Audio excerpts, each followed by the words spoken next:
Good evening, everyone. It seems no matter where we go these days, there are multiple video cameras rolling, and so it was only a matter of time before a piece of tape would emerge of Benazir Bhutto at the moment of death. We have new images tonight that may throw into question the official version of how she was killed.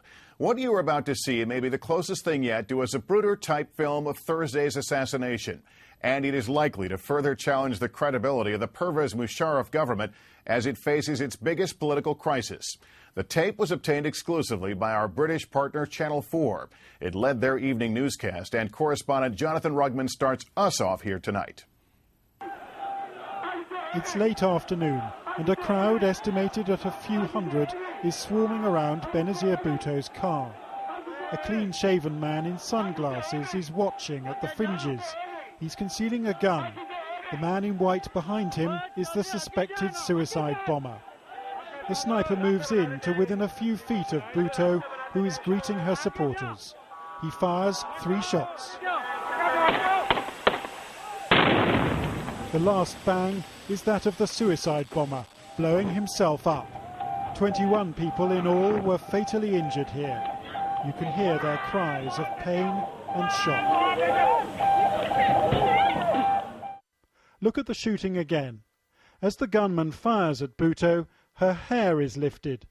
Her shawl is also seen to rise, and she falls inside her car. These images, broadcast for the first time, apparently contradicting the official version of events, which insists that Benazir Bhutto was not shot. And as more such images come to light, they will fuel the anger of protesters both here at the scene of the crime and around the country, who feel that they've been lied to by the government, that there's been a deliberate cover-up of what amounts to a massive security failure to protect this country's best-known politician. A surgeon who treated Bhutto on Thursday night said she was shot twice in the head and the neck. You can hear the shots in this footage, and again see the gun. But by Friday, the hospital mysteriously changed its story, saying no bullet wounds had been found. Instead, a government spokesman insisted she'd hit her head against her car after the bomb exploded. When she was waving, there were 3 shots that were fired. So you could hear these 3 shots that were fired. But fortunately enough, none of the shots hit her. But look at the car. There's no sign of blood on the silver-coloured sunroof lever. And though the car was damaged, it was bomb-proof. Every other passenger in it survived.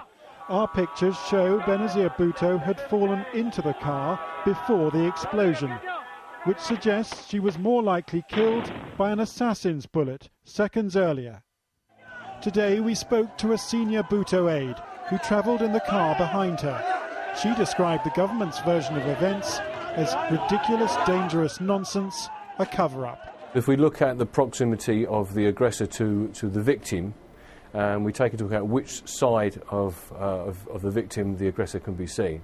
And then we see that the scarf at the base of her head lifts very suddenly without any other related movement. It suggests to me very strongly that there was a concussion on that side, or in other words, it looks very much like she was struck from a bullet on the left-hand side, low down on the head.